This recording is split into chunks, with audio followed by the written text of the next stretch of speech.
どうも、ワンピースの謎を解く仮面 YouTuber、ゆえてなんぼのゆでろんです。ありがとうございます。いいね。チャンネル登録してね。今回考えたいのは、黒ひげの正体です。黒ひげの正体については、すでに過去に2度考えましたが、この1年で大きな動きがありましたから、再度また一緒に考えていきましょう。よろしくお願いします。ただし最新話をまだ読んでいない人やコミック派の人は多いネタバレを含む内容ですので、今すぐ動画をストップしてください。よろしいでしょうか？行きましょう。こちらの動画ではこれまで一般的に言われているケルベロス説、タコ説、そしてキマエラ説を考えました。基本的に黒ひげは複数の人格あるいは複数の魂を所有しているでしょう。以前も考えましたが、黒ひげの笑い方、ゼハーとは三人称で彼らという意味のゼイハハハだと考えますし、黒ひげ海賊団の海賊旗は3つのドクロを掲げています。他にも歯の本数や位置が違ったり、さらにジャヤではあいつじゃねえあいつらだとルフィとゾロは何かを黒ひげから感じていました。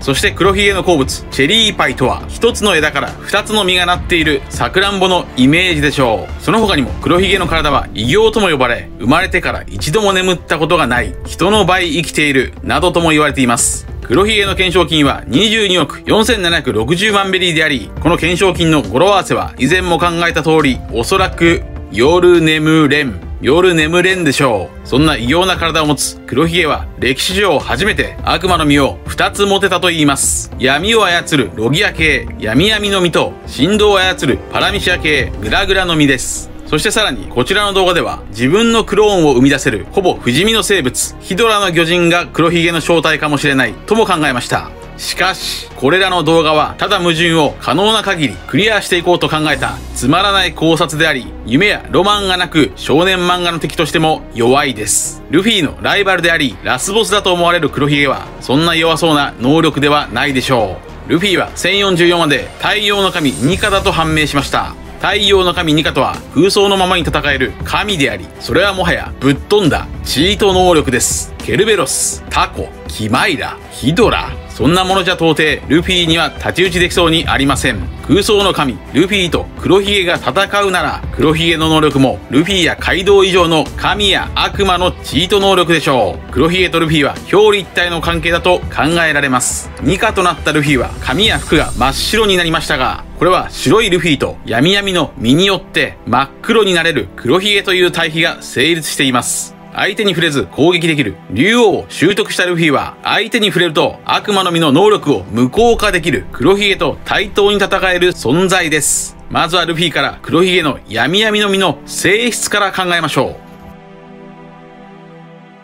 黒ひげが持つ闇の実の性質について考えるポイントは、ライバルであるルフィが太陽の神であるという点です。ルフィが太陽なら黒ひげを表す天体は何でしょうか？黒ひげをイメージさせる天体、それはブラックホールです。黒ひげの闇の実はブラックホールそのものです。ブラックホールとは直訳すると黒い穴ですが、ブラックホールは穴ではなく地球や太陽、月と同じ真っ黒な天体です。黒ひげはそのままブラックホールという技を使っていました。そして黒ひげはエースとの戦闘でゼハー太陽か闇か勝者は一人だとも言っていましたから、太陽の神ニカと対比するものは闇の天体、つまりブラックホールでしょう。そして黒ひげはその闇の実の能力について、闇とは引力、全てを引きずり込む力、一切の光も逃さねえと言っていました。これはブラックホールと完全に同じ性質です。ブラックホールも巨大な引力で全てを吸い込んで光さえも通さない、逃れられないと言います。白い光を放つ希望、太陽の神ニカがルフィなら、光を逃さないブラックホールが黒ひげ、そして黒ひげの闇ブラックホールに飲み込まれて吐き出された物質は強力な圧力がかかり潰されますが、これもニカルフィのゴムの能力なら潰されてもある程度大丈夫そうです。このようにルフィと黒ひげは明らかに表裏一体の関係であると考えられますが、となると太陽の神ニカが巨大化できるなら、黒ひげも巨大化できると考えるのが自然でしょう。黒ひげとのラストバトルはカイドウ以上の迫力がなければ読者は納得しません。つまりルフィ VS 黒ひげとは巨大な戦い、小田先生はワノ国編後は巨大な戦いが始まるとすでに予告しています。ルフィ VS 黒ひげの戦いがもしも巨大な戦いなら、それはおそらくリトルガーデンで見た巨人ドリーとブロギーの決闘とリンクするでしょう。それは2年前こちらの動画で考えた800年前に起きたかもしれない D の同士討ちや D の決闘と繋がるかもしれません。巨人ブロギーは116話でニカッと笑っていました。116話のタイトルはでっけー巨大な戦い。そのように考えるとニカルフィと黒ひげの D 同士の戦い、決闘が起きるのは1116話。1116話の話数の語呂合わせ予想は人々のヒーロー。人々のヒーロー。そんな1116話と繋がるであろう116話の扉絵ではコビーとヘルメッポも1対1で戦っています。とにかく黒ひげは巨大化できるかもしれない。この可能性は魔人オーズからもわかるかもしれません。ルフィの影が入った氷の国で凍っていた古代巨人族魔人オーズのベルトは黒ひげの海賊旗と同じ3つのドクロでした。巨大な魔人オーズは黒ひげのヒントキャラでしょう。もしも黒ひげが魔人オーズのように巨大化できる可能性があるなら、それは闇闇の実の力で巨大化できるのでしょうか。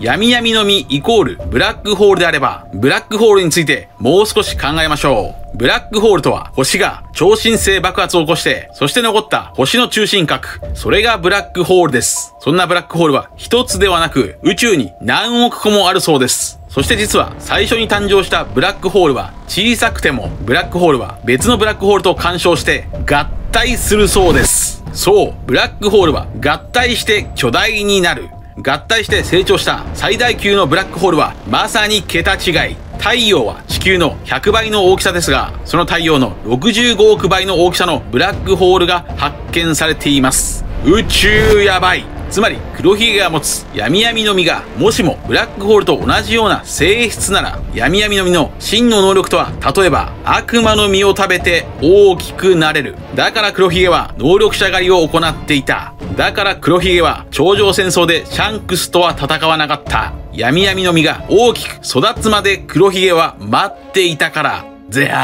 やめておこう。まだ時期が早い。そして赤犬杯から逃げた時も、畜生、そういうのはまだ望んでねえんだよ。と言っていました。そう、黒ひげは強力な悪魔の実を数多く食べて最強になるために力を蓄えているかもしれません。闇闇の実は悪魔の実の能力を無効化できるだけじゃない。悪魔の実を食べてパワーアップできる可能性。この可能性は441話のエースとの決闘でわかるかもしれません。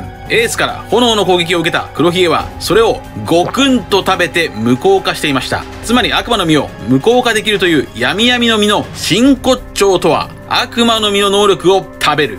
食べているから無効化できる。つまり闇闇の実とは、闇闇。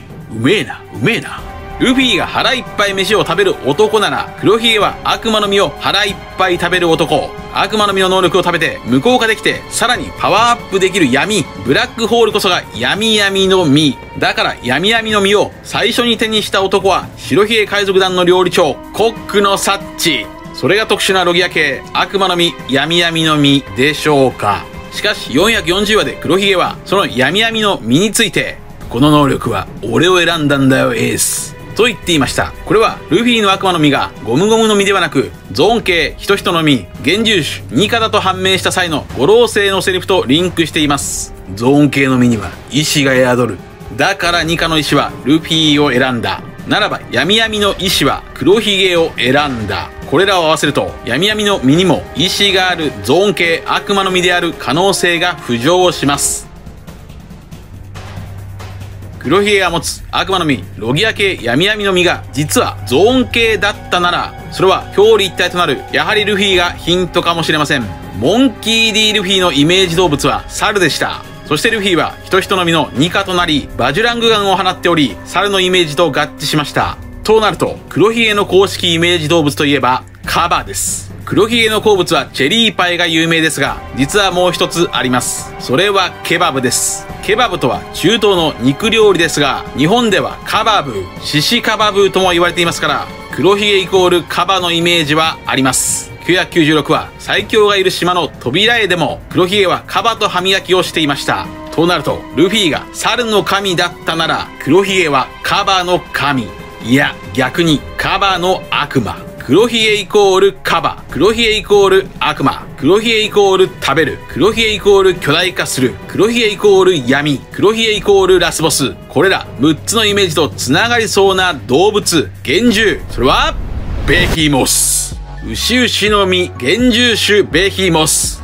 カバだって言ってたのに、なんで牛と思われるかもしれませんが、ベヒモスとは旧約聖書に登場する怪物で、ベヒモスのルーツはカバであり、象であり、牛です。ベヒモスという獣はあまりの大きさのために1頭しか存在していないにもかかわらず、複数形で表現される怪物であり、暴飲暴食の悪魔でもあります。黒ひげの闇闇の実の性質がブラックホールで、悪魔の実の能力を食べて大きくなり、それがゾーン系の悪魔の実の可能性があるなら、ベヒモスの可能性は高いでしょう。黒ひげの大きな腹はまるでベヒモスであり、黒ひげの鼻がどんどん伸びて長鼻になっているのは長い鼻の象のイメージでしょうか。そしてもちろんベヒモスはファイナルファンタジーなどで昔から人気のモンスターです。黒ひげイコール複数の獣、巨大なベヒモス説。この理論は1年前にコメント欄で見たハシアンさんの理論、黒ひげベヒモス説を参考にしました。ハシアンさんも言うように、ベヒモスとは神が作った陸の巨大な怪物で、海の怪物リヴァイアさんと対をなす存在です。リヴァイアさんは最強の生物と言われているのに対し、ベヒモスは神の傑作、完璧な獣と言われています。つまり黒ひげの正体は完璧な獣、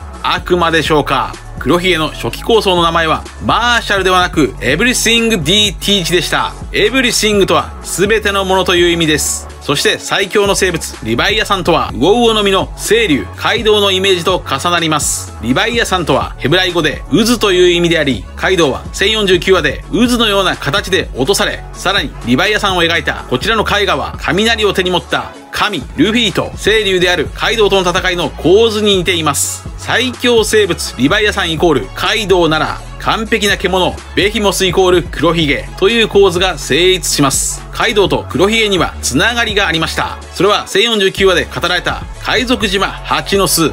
白ひげが蜂の巣でカイドウを勧誘したなら、黒ひげは蜂の巣でモリアを勧誘していましたので、白ひげとカイドウとモリアは黒ひげへと集約されていく因縁の伏線があるかもしれません。それでは蜂の巣とは何でしょうか。蜂の巣とは通常蜂の巣という意味ですが、8イコール8で蜂の巣という意味にもなるので、8本足のタコのイメージもありますが、蜂の巣にはもう一つ日本語で別の意味があります。蜂の巣の別の意味、それは牛の胃袋。牛は4つの胃袋を持っており、日本では牛の2つ目の胃袋を蜂の巣と言います。その蜂の巣を拠点としている黒ひげの正体が牛の実の可能性。牛の実は作中で2度登場しています。牛の実モデルバイソンのドルトン、牛の実モデルジラフの核です。そして実は黒ひげは唯一この2つの牛の実と過去に戦って勝利しています。どういうことでしょうか。まず牛の実モデルバイソンのドルトンはドラム王国で黒ひげと繋がっています。黒ひげはグランドラインを遡って医療大国ドラム王国を滅ぼしていますが、この時黒ひげはドルトンと戦って勝利しています。そしておそらく黒ひげはドラム王国で医療の知識を手に入れたのでしょう。その医療知識によって黒ひげは悪魔の実を2つ手に入れられたのでしょうか。さらにドラム王国の王ワポルのバクバクの実は暴飲暴食の悪魔ベヒモスとカバのイメージでつながるでしょう。そしてもう一つの牛の実モデルジラフとも黒ひげは過去に戦っています。それは本編ではなくワンピース外伝エピソードエース。エピソードエースでは牛の実モデルジラフの前任者の海賊船長が登場しており、若きエースとサッチがジラフと戦っていました。その後黒ひげはこのジラフにとどめを刺しています。このように黒ひげには牛の実とただならぬ因縁があるのです。そのように考えると黒ひげと牛には様々な伏線っぽいものを見出せそうです。例えば黒ひげの船の名前はサーベル・オブ・ジーベック号、ジーベックの剣であり、ジーベックの意志を受け継いで世界の王を目指していると思われますが、牛の祖先は絶滅したオーロックス、オーロックスと言います。オーロックスとはオーロックス、そしてさらにエースとは牛です。なぜならアルファベットのエースの成り立ちが牛だからです。しかもエースのデザインはまさにカウボーイ、牛飼いです。そしてエースは扉絵連載黒ひげ捜査線において黒ひげの極秘情報と牛乳を交換していました。さらにまだあります。牛の実の語呂合わせは、牛5454。それはつまり、ゴシゴシ。黒ひげはカバとゴシゴシと歯磨きをしていました。なぜ黒ひげは歯磨きをゴシゴシしているのか。なぜ黒ひげの歯はいつも位置が違うのか。それはもしかすると、黒ひげは虫歯だから。虫歯の別名は牛です。牛と牛がかかっています。さらに牛の実の語呂合わせは、牛の実。543話、タイトルは麦わらと黒ひげ。黒ひげがインペルダウンに登場しています。543話で初めてルフィは黒ひげを認識しました。まだあります。闇の実を表す。話数はおそらく闇。83話、タイトルはルフィインブラック。タコのはっちゃんの墨で真っ黒になるルフィ。なんだよ。やっぱりタコなんじゃないの？その可能性もありますが、タコの魚人はっちゃんはミスリードを誘っている可能性。83話では魚人アーロンたちと戦っていますから、タコの魚人が登場していても別に不思議ではありません。不思議なのはアーロンたちのペット、海牛モームの方。なぜ巨人のペットが牛なのか。そんなモームはサンジに倒されていましたが、この時サンジは牛である海牛モームをカバに例えていました。カバと牛はベヒモス。そして闇を表す83話の1コマ目に海牛モームが登場しており、83闇と牛はつながっています。さらに牛をスペイン語で言うならばバカ。スペイン語で牛はバカ。バカとは日本語でバカ。黒ひげイコールバカ。エースは黒ひげをバカと言っていました。そして白ひげも黒ひげをバカと言っていました。さらに白ひげが黒ひげをグラグラの実で攻撃した時の効果音もバカ。黒ひげイコール牛、バカだな。ルフィの誕生日は5月5日生まれですから、お牛座です。さらに決定的なのは、シャンクスと黒ひげのつながりです。シャンクスは黒ひげと因縁がありますから、シャンクスからも黒ひげの謎を解き明かせるかもしれません。まずシャンクスの好物はロブスターだそうです。以前も考えましたが、ロブスターとはインドゴムノキの別名ですから、ロブスターイコールゴムノキ。つまりロブスターイコールルフィ。シャンクスはゴムノキの幻獣、ルフィが好き。そしてルフィは56、ゴムですから、56話が収録されている7巻の表紙には、ルフィの腕にしっかりとロブスターのタトゥーが刻まれています。となると、シャンクスが嫌いなものはなぜかブルーベリーだそうです。ブルーベリーとは何でしょうか？これも別の意味がありそうです。まずベリーとは果実の総称ですから、ベリーはそのまま果実という意味でいいでしょう。問題はブルーです。ブルーとは青色ではなく、ブル、牛、ブルベリー、牛の実。シャンクスが嫌いなものは牛の悪魔の実の可能性。この考えがひらめいたのは714話、ルーシーとウーシー。714話の話数の語呂合わせは内緒。内緒だからです。ルーシーとウーシーは内緒の話。ルフィがウーシーと名付けて共闘した黒毛の牛。その牛はコロシアムでブルータルブル、非常なる牛と呼ばれていました。さらにベリー、果実ではなくスペルをベリーにすれば、ベリーとは胃袋のことですから、ブルーベリーとはブルベリー、牛の胃袋、蜂の巣。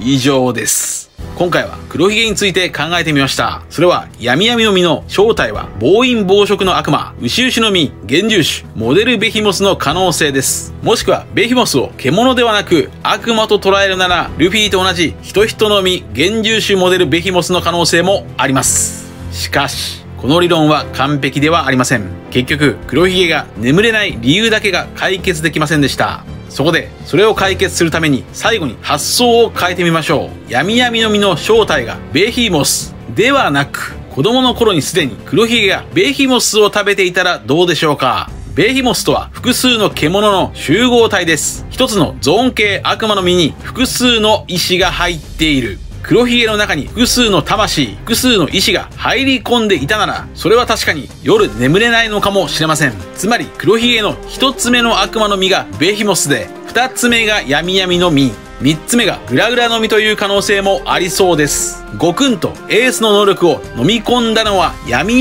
の実ではなく、初めから所有していたベヒモスの可能性です。これならば辻褄が合いそうです。この可能性があるなら、それは白ひげからグラグラの実を奪うシーン、そこで黒ひげはこれから失敗して死ぬかもしれないのに自信満々でした。さらに古参メンバーのラフィットも自信満々のようです。これは初めて2つ目の悪魔の実を食べるにしては不自然でしょう。一方、インペルダウンから仲間になったデボンやシリュウはまだ疑心暗鬼な表情をしていました。これらのことからグラグラの実は2つ目ではなく3つ目の悪魔の実である可能性。黒ひげの趣味はギャンブルであり、牛を意味するブルという言葉は強気なギャンブラーという意味もありますが、さらにブルには嘘つきという意味もあります。黒ひげは初めから獣の集合体ベーヒモスだったのか、それを周りに悟られないために黒ひげは子供の頃から鍵爪を武器にして戦っていた。つまりベーヒモスとは悪魔の実を複数所有できる器であり、闇闇の実とはその悪魔の実を無効化していくつも集めることができる能力かもしれません。これならば黒ひげの謎を全て解決できそうです。そんなベーヒモスを表す話数の語呂合わせはベーヒモス。ベーヒモス816話。816話は象のモコモコ王国。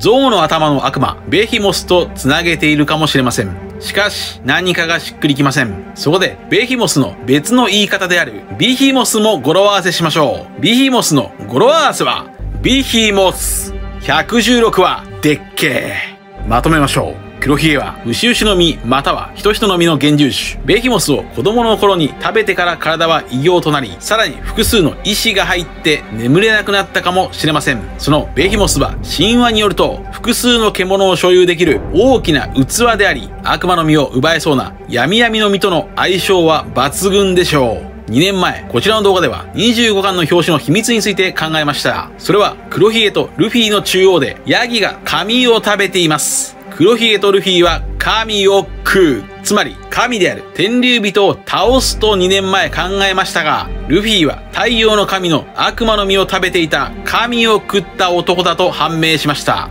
となると、黒ひげはその神ルフィを食べる闇かもしれません。